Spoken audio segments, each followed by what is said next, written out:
Vero, listas para poder contar algunas noticias que son importantes. Comenzamos con el ámbito nacional. A ver, ¿qué hay hoy? El ministro de Educación de la Nación, Trota, se reunió con sus pares de la provincia de Buenos Aires, de Capital Federal, de Santa Fe, también de Entre Ríos. ¿Por qué?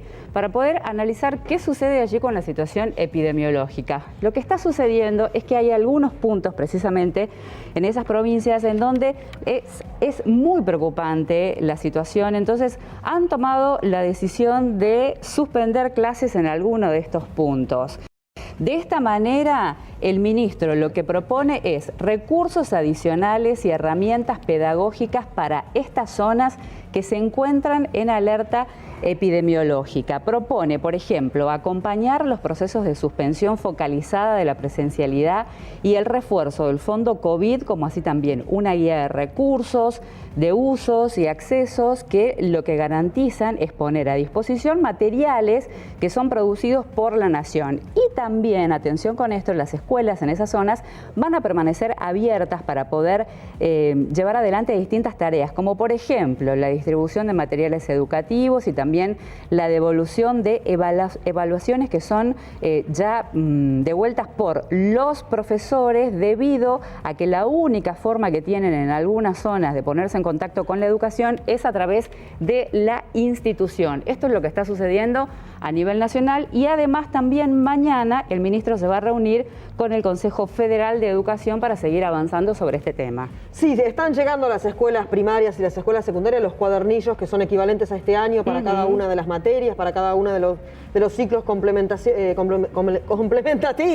que tienen que ver con lo que se hace en la escuela, con la virtualidad y demás, porque mis hijos lo tienen, les han entregado la semana pasada los cuadernillos de matemática, de lengua, de biología, y ya empiezan, o sea, tienen otro recurso, otra herramienta para poder llevar a cabo lo que es la educación virtual, recordando que seguimos con el sistema de burbuja, van 1 o 2 veces por semana, de acuerdo a la cantidad de alumnos que tenga cada uno de los colegios o de las divisiones o de las escolaridades que ellos tengan. Pero la verdad, hasta ahora se está haciendo de una manera bastante prolija y muy recomendable para la continuidad, porque como lo explicó el mismo ministro hace unos minutos, gracias a Dios no tenemos el panorama epidemiológico que tienen otras provincias. Es verdad. La gran noticia que de las últimas 24 a 48 horas tiene que ver con el informe sobre la cantidad de aportantes que tenemos de los 10.220 que estaban afectados por el impuesto a las ganancias. O sea, los 10.220 que tienen un capital de más de 200 millones de pesos que han hecho un aporte por única vez. De todos ellos, 10.000 han cumplido con la ley, no quiero errarle al número de la ley, 27.605 que van a hacer que un montón de actividades puedan estar subvencionadas por un aporte extra a lo presupuestario y designado de acuerdo a la ley de leyes, al presupuesto 2021. El destino de fondos va a ser dividido de la siguiente manera. De esos 223.000 millones de pesos recaudados, 45.000 millones, el 20% del total, es destinado para la compra y elaboración de equipamiento médico, elementos de protección, medicamentos, vacunas y todo insumo crítico para poder abordar la crisis sanitaria que estamos viviendo. Una suma de un 20% aproximadamente irán para micros, pequeñas y medianas empresas con el objetivo de sostener el empleo y las remuneraciones. El mismo porcentaje, el 20%, corresponde a financiar las becas Progresar para seguir ayudando a los que no pueden, lamentablemente, solventar las carreras y no corten de estudiar independientemente de la situación laboral y epidemiológica que estemos viviendo en este momento. A 33.000 millones de pesos, el 15% aproximadamente, a la mejora de salud y de las condiciones habitacionales de los habitantes de los barrios populares en los fondos de integración socio-urbana. Hay dos barrios que van a ser urbanizados en Tucumán a través de estos fondos, el fondo SISU. En los próximos días se anunció hace poco a través del Ministerio de Desarrollo Social.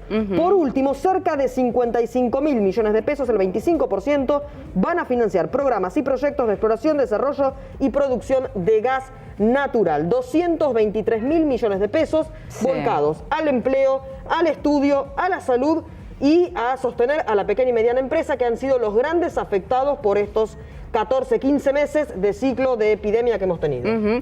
Bueno, y otro tema vinculado directamente con Tucumán está relacionado con los casos de violencia de género. Se está trabajando desde Derechos Humanos y desde Justicia con la Corte por los casos de violencia de género. Vamos a escuchar declaraciones de la ministra de Gobierno y Justicia, Carolina Vargas Aynace, y la secretaria de Derechos Humanos de la provincia, Erika Brunotto. Prevenir estos hechos de violencia y poder anticiparnos con el cumplimiento de las medidas que se hubieran dictado o propugnar el dictado de esas medidas para evitar que estas cosas lleguen al punto de un femicidio. Con la Oficina de Derechos Humanos de la Corte, con la Oficina de Asistencia a la Víctima y con la doctora Laura Scioli, que tiene en su cargo el registro de agresores, estamos tratando de unificar el camino que debe tomar una persona que sufre este tipo de violencia. Estamos hablando puntualmente de un tema que es muy importante para toda la sociedad, que tiene que ver con la violencia de género y las oficinas que van a ser de control de medidas cautelares y el registro único de casos violentos para identificación si hay denuncias previas que puedan tener la misma víctima y el mismo victimario y el seguimiento de todas estas causas. Nosotros tenemos estas oficinas, se crean en el ámbito del área justicia de nuestra Secretaría y también por pedido de la ministra Carolina Vargas Aynace, el cuerpo de abogado va a intervenir en todas las causas donde detectemos incumplimiento de medidas cautelares o identificación de víctima y victimario, pidiendo e informando al Ministerio Público Fiscal para que se puedan tomar las medidas correspondientes y cese esta acción de incumplimiento.